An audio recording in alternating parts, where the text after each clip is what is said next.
Shall we begin?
Esto es una historia de alta costura y bajos instintos.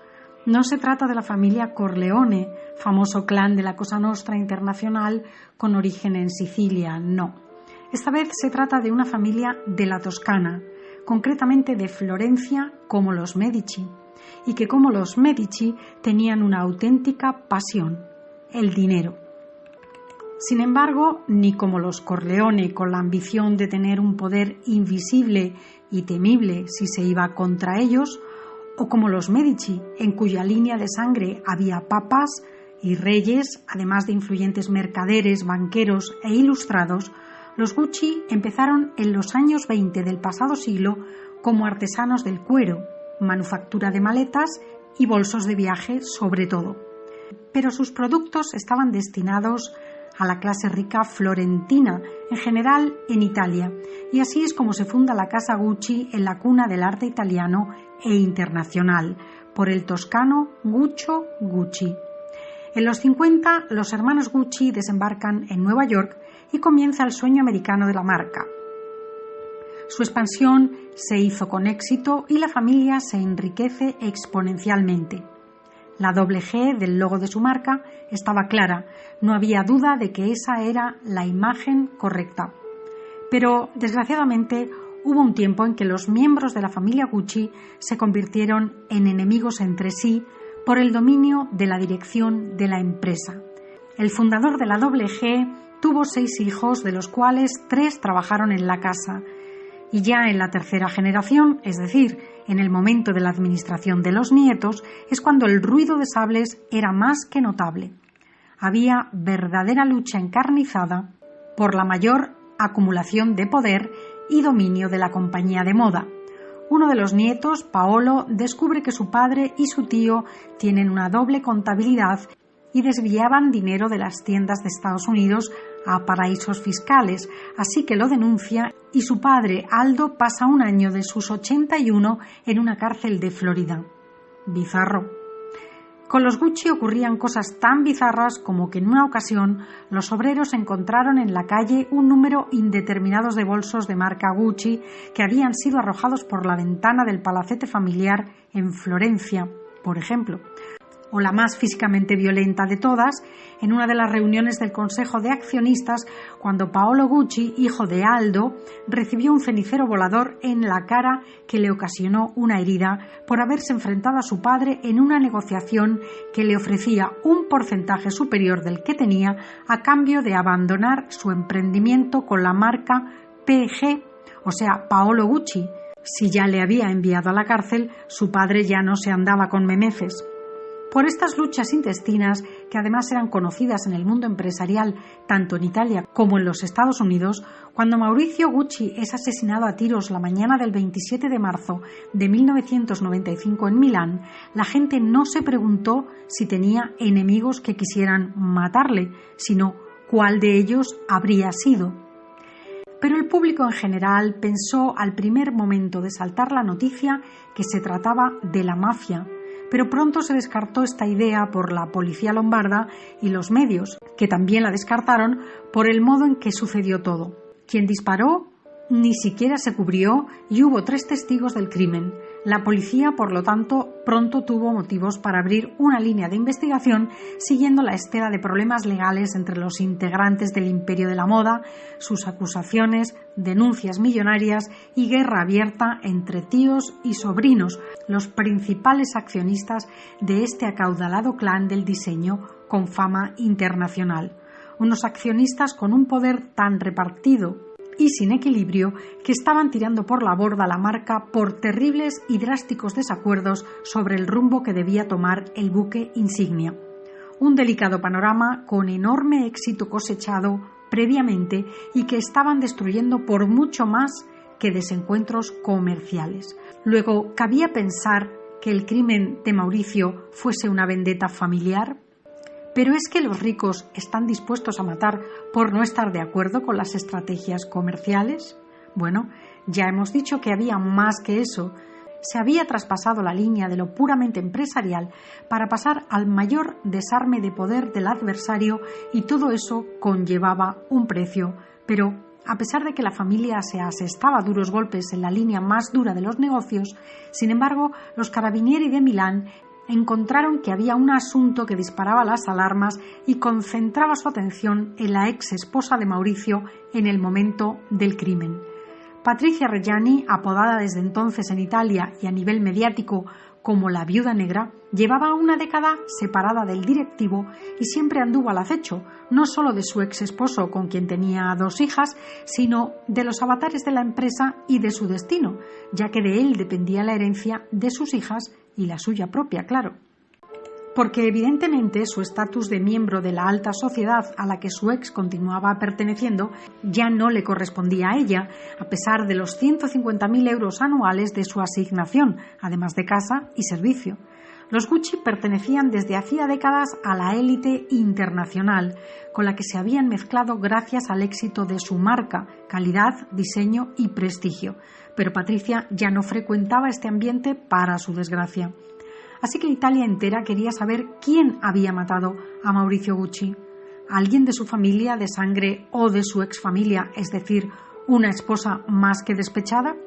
Mauricio era hijo de Rodolfo, hijo único, mientras que su tío Aldo tenía 4 hijos, sus primos también en el consejo, Paolo, Giorgio y Roberto, y una cuarta Patricia, pero que no tenía cargo en el consejo.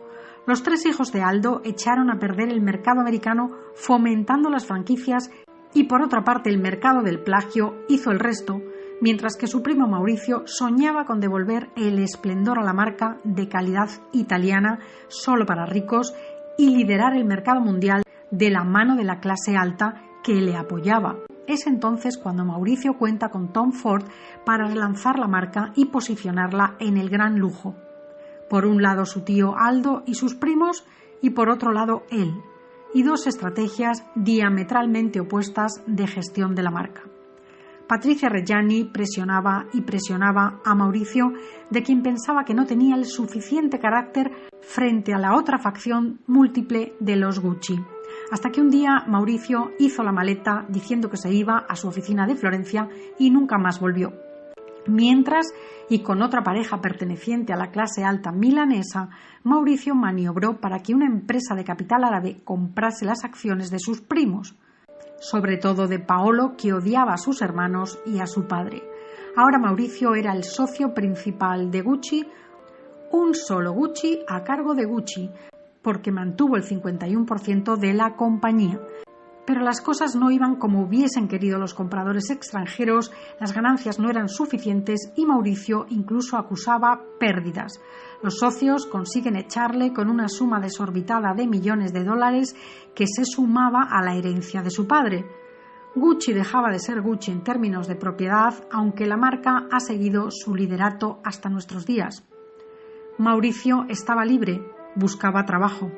Mauricio comenzó a invertir en casinos y otros negocios, algo que Patricia, su ex, vio como un aviso de que podría perderlo todo porque no era un lince de los negocios. ¿Pero por qué tenía que matarle? Recordemos que es la que cumple condena de 26 años por el crimen de Maurizio Gucci, aunque por buen comportamiento sale 10 años después, en 2016, de la cárcel de Milán. La policía italiana no tuvo nada contra ella y durante 2 años estuvo al margen de ser inculpada por falta de pruebas. Pero al final, un extraño chivato aparece de la nada y cuenta a la policía que sabe quién mató al empresario de la moda. A partir de ahí, un rosario de acusaciones de lo más rocambolescas y una trama de lo más inverosímil acorralan a la odiada Patricia, la que nunca fue aceptada por los Gucci. Patricia fue apodada la viuda negra de Italia. Era excéntrica, tenía la lengua afilada y hacía declaraciones tras la muerte de su ex, tales como: humanamente lo siento, pero en lo personal no. Eso, las declaraciones de una vidente conocida suya y su arribismo incontrolado, la llevaron a cumplir condena por instigación al crimen del último Gucci. En la actualidad, con 68 años y el repudio de sus 2 hijas tras la sentencia, Patricia Reggiani ha recibido una alegría por parte de un juez italiano que le concede el cobro de 24 millones de euros que tienen origen en el acuerdo que firmaron en su día por el divorcio, mediante el cual Gucci le dejaba 1 millón de euros como herencia durante todos los años que ella viviese, con carácter retroactivo. Luego Reggiani tiene derecho a 24 millones desde entonces por los atrasos. Una cosa no invalida la otra, ha sentenciado el juez, pero las hijas tratan de impedírselo.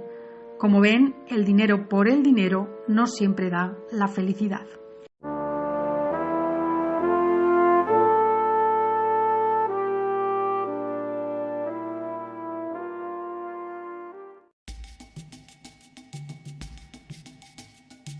Posicionarla en el gran lujo. Por un lado su tío Aldo y sus primos, y por otro lado él, y 2 estrategias diametralmente opuestas de gestión de la marca. Patricia Reggiani presionaba a Maurizio, de quien pensaba que no tenía el suficiente carácter frente a la otra facción múltiple de los Gucci. Hasta que un día Maurizio hizo la maleta diciendo que se iba a su oficina de Florencia y nunca más volvió. Mientras, y con otra pareja perteneciente a la clase alta milanesa, Maurizio maniobró para que una empresa de capital árabe comprase las acciones de sus primos, sobre todo de Paolo, que odiaba a sus hermanos y a su padre. Ahora Maurizio era el socio principal de Gucci, un solo Gucci a cargo de Gucci, porque mantuvo el 51% de la compañía. Pero las cosas no iban como hubiesen querido los compradores extranjeros, las ganancias no eran suficientes y Maurizio incluso acusaba pérdidas. Los socios consiguen echarle con una suma desorbitada de millones de dólares que se sumaba a la herencia de su padre. Gucci dejaba de ser Gucci en términos de propiedad, aunque la marca ha seguido su liderato hasta nuestros días. Maurizio estaba libre, buscaba trabajo. Maurizio comenzó a invertir en casinos y otros negocios, algo que Patricia, su ex, vio como un aviso de que podría perderlo todo porque no era un lince de los negocios. ¿Pero por qué tenía que matarle? Recordemos que es la que cumple condena de 26 años por el crimen de Maurizio Gucci, aunque por buen comportamiento sale 10 años después, en 2016, de la cárcel de Milán. La policía italiana no tuvo nada contra ella y durante 2 años estuvo al margen de ser inculpada por falta de pruebas. Pero al final, un extraño chivato aparece de la nada y cuenta a la policía que sabe quién más y bolsos de viaje sobre todo. Pero sus productos estaban destinados a la clase rica florentina, en general en Italia, y así es como se funda la casa Gucci en la cuna del arte italiano e internacional, por el toscano Guccio Gucci. En los 50, los hermanos Gucci desembarcan en Nueva York y comienza el sueño americano de la marca. Su expansión se hizo con éxito y la familia se enriquece exponencialmente. La doble G del logo de su marca estaba clara, no había duda de que esa era la imagen correcta. Pero, desgraciadamente, hubo un tiempo en que los miembros de la familia Gucci se convirtieron en enemigos entre sí por el dominio de la dirección de la empresa. El fundador de la doble G Tuvo 6 hijos, de los cuales 3 trabajaron en la casa. Y ya en la tercera generación, es decir, en el momento de la administración de los nietos, es cuando el ruido de sables era más que notable. Había verdadera lucha encarnizada por la mayor acumulación de poder y dominio de la compañía de moda. Uno de los nietos, Paolo, descubre que su padre y su tío tienen una doble contabilidad y desviaban dinero de las tiendas de Estados Unidos a paraísos fiscales, así que lo denuncia y su padre, Aldo, pasa un año de sus 81 en una cárcel de Florida. Bizarro.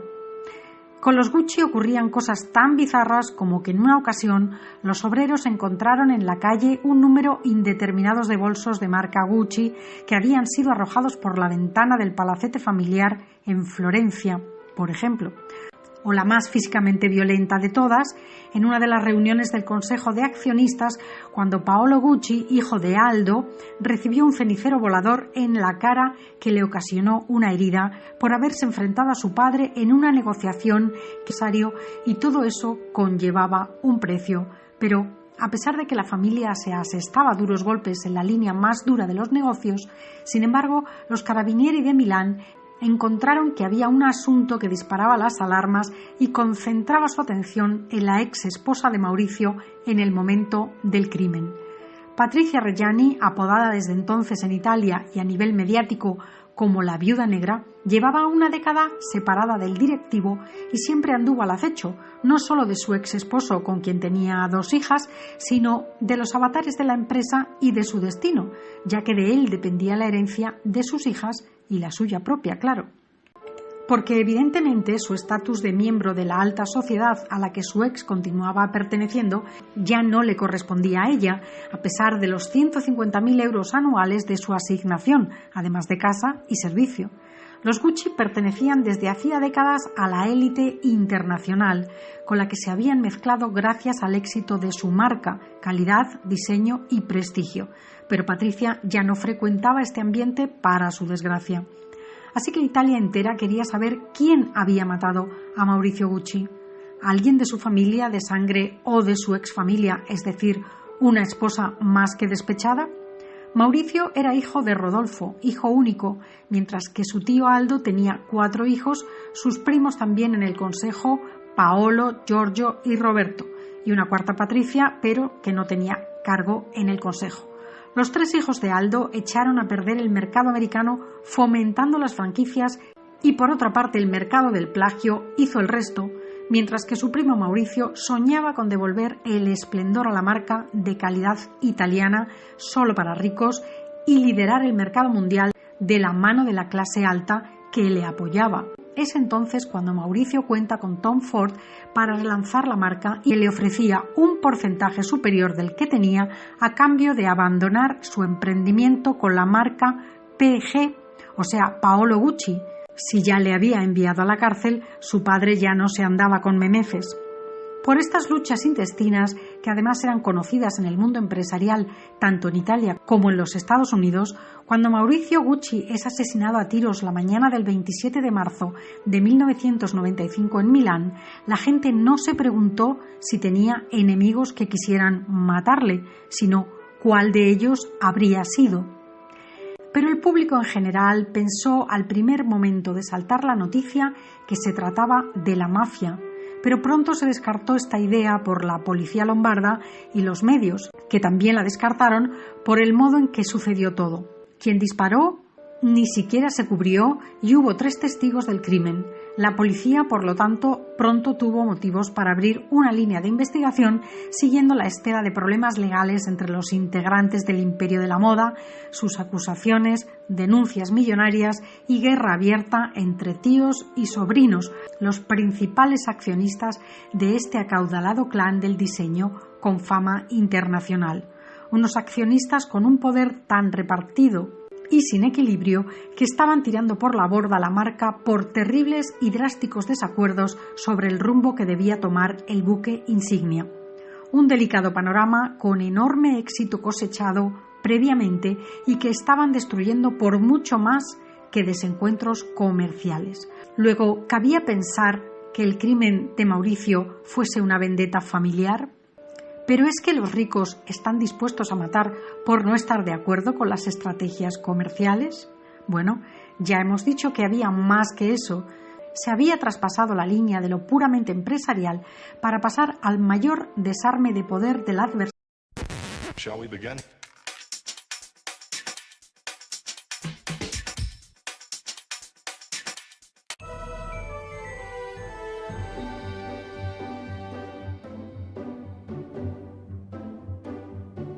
Deck the halls with boughs of holly. La la la la la la la la. 'Tis the season to be jolly. La la la la la la la la. Don we now our gay apparel. La la la la la la la la. Troll the ancient Yuletide carol. La la la la la la la la.